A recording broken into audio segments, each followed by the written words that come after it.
මම තැනක ගිහිල්ලා මට ඒ නම් කියන්න බෑ. මම තැනක ගිහිල්ලා කිලෝ ගණන් බඩුව ඇදලා වීදුරුවට දාපු ටික මම මේම ඌරලා ගාලා මම ඒක ගාලා තමයි මම ඒක ගන්න ගත්තා. එදා ඒ ගාපු ගැහිල්ල අදටත් දැන් මං අවුරුදු කීයක් වෙනවද? අදටත් මම මේක ගන්නවා. දැන් මගේ හිතට හිතෙනවා අඩෝ මට මේ බීම නැවතුවා නම් මට කොහොම ඉන්න පුළුවන්ද? මට කාර්යයක් කරන් මට හොඳට මං ගාව සාතික තියෙන ඕන හොටෙල් එක මම ගලදාරියකේ මාස 6ක් මම වැඩ කරා. හරිද? මට සර්ටිෆිකට් තියෙනවා එතනින්. හරිද? මම හිතනවා අඩෝ මට මේ බීම නැවතුවා නම් මට කොහොම මේ ඉන්න පුළුවන්ද කියලා.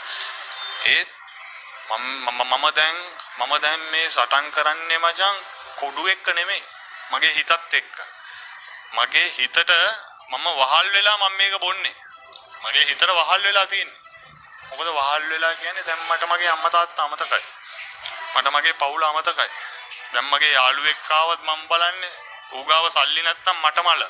ඇයි මම යාළුවෙක් කෙනකන් බලන් ඉන්නේ මගේ දේ මගේ ඇඟේ පතේ තියෙන අමාරුව මම අරගන්න.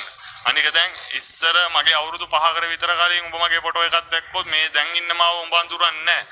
ඒ ඇවිල්ලා අපි අතින් සල්ලි දීලා මේවා කරගෙන මට නැති වෙච්ච කෙල්ලෝ මට නැති වෙච්ච සල්ලි මට තිබ්බ ස්ටේටස් එක හැමදේම මම නැති කරගත්තේ. හැබැයි කාගේවත් සල්ලි ඉල්ලන් ගහලා නෙමෙයි. මේ මගේම සල්ලි ඉල්ලන් මමම කොඩු ගහලා මගේම සල්ලි ඉල්ලන් මමම කොඩු ගහලා මම මේ සමාජයට කුඩ්ඩා කියලා නම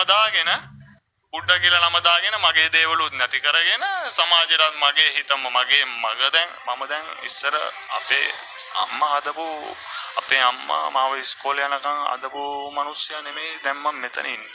මම දැන් මෙතන ඉන්නේ අමුතුම කෙනෙක්. මට දැන් රුපියල් 10 තමයි මගේ ජීවිතේ. මගේ ජීවිතේ දැන් මිනිස්සු දැන් මම මේ ගෙදරට වෙලා තවල් 11 12 වෙනකන් නිදා ගන්නවා. මම දන්නේ නැහැ එළිය ලෝකයක්. මම එක දවසක් උදේ 8 මාට ඉන්ටර්විව් එකකට ගිහලා පාරට බැස්සම මිනිස්සු